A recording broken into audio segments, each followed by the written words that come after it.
болған соңғы оқиғалар туралы сөз айтып отырмын. Қазір мынау әлеуметтік желіде бұған күдік пайда бола бастады. Яғни Путин жоқ деген сөздерді айта бастады. Енді бұл қаншалықты шын? Ал Путин жоқ болса, мына соғысты кім жүргізіп жатыр? Демек, Ресейде бір элита Путинді үйғамаққа алып, Путиннің атыменен соғысты жүргізіп жатқан жоқ бар. Себебі Путин ресми кездесулерде болмай жатыр дейді. Мына жүрген Путиннің өзі емес, оның операция жасап, қолдан жасаған копиясы дейді. Оны кім дәлелдейді? Кім дәлелдейді оны? Дәлелдеу қиын. Ал Селедардағы шайқаста шегіну орысты Украин батпаққа мал шындыра беру тактикасы. Анығында бұл соғыс қанша ұзаққа созылса, Еуропа мен Америкаға, тіпті күллі адам баласына сонша пайдалы болған тұр. Енді бұл сөзді айтқаным үшін кешірім өтінем. Әрине Украин халқына обал. Әрине 100 мыңдаған тірі жетімдерге обал. Әрине жарынан айырылған жесірлерге обал. Әрине әкелерінен, шешелерінен айырылған бейбақтарға обал. Өте обал.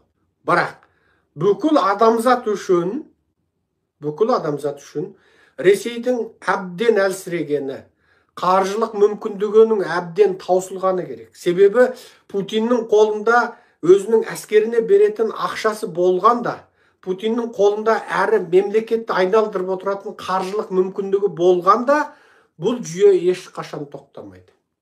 Путин генералдарын айлық төлей алмағанда, әскерлерін айлық төлей алмағанда, мемлекет қызметкерлерін айлық төлей алмағанда, Совет одағы сияқты болғанда, әскерилердің өзінің айлығы болмай қалғанда, қарттарға пенсия төлей алмағанда, яғни мына мемлекет дефолттық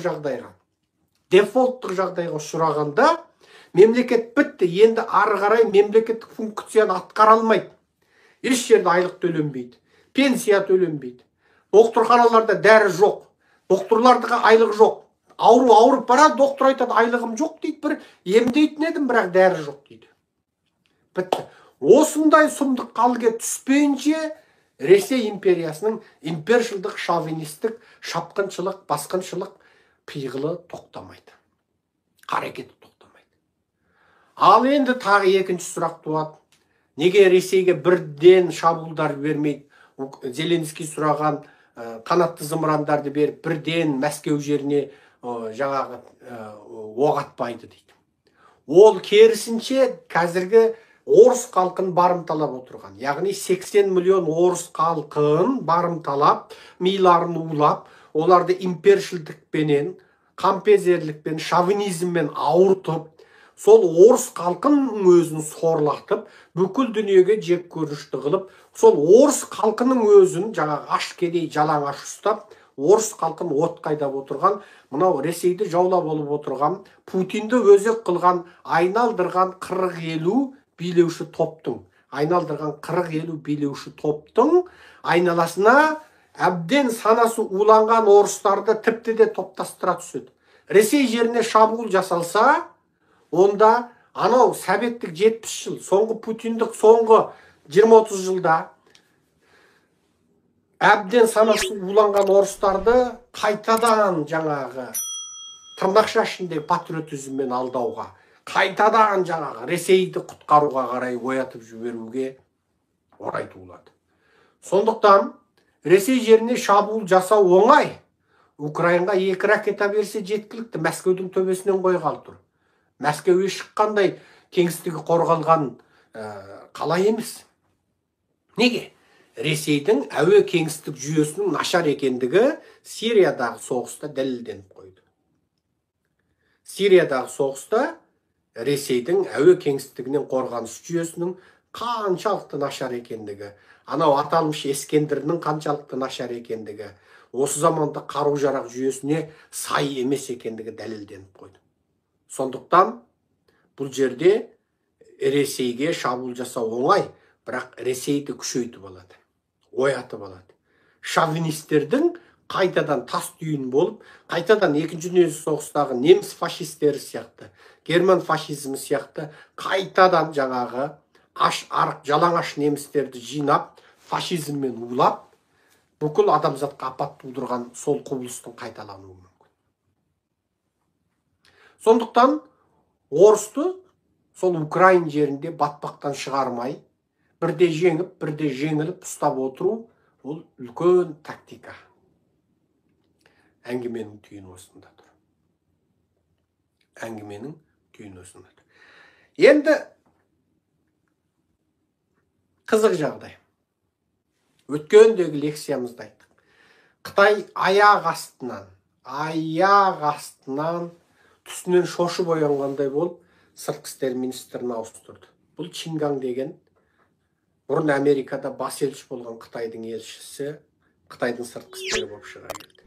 Соңғы лекциямызда оның Вашингтон постта мақала жариялағанын айтқанбыз. Онда қайтадан Америка мен Қытайды жарастыруды көздейді. Және ар жағында қытайлық астамдық тұр. Америка-Қытай қатынасының оң бағытта дамуы бүкіл планетаның орнықтылығы үшін маңызды дейді. Егер Қытай мен Америка дұрыс болмаса, планетаға қауіптенеді деген тұр да. Яғни Америкаға әрі қайтадан жарасайық, қайтадан рақайласайық деп тұр, әрі бүкіл жер шарына апат тудырамыз деп тұр. Міне, сол мақала Вашингтон постта жарияланды.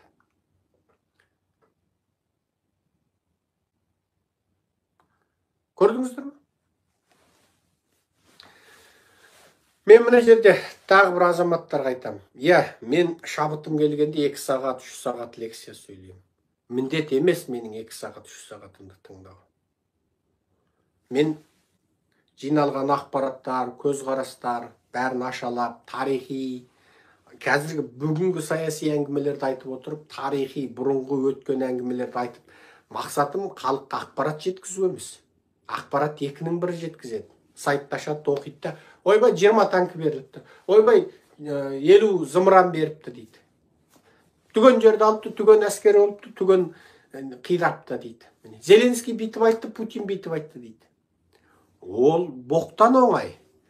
Мәселе мен халықтың санасына ол ақпаратты жеткізу. Ақпарат бөлек, білім бөлек. Мен халыққа осыны қондырғым келеді.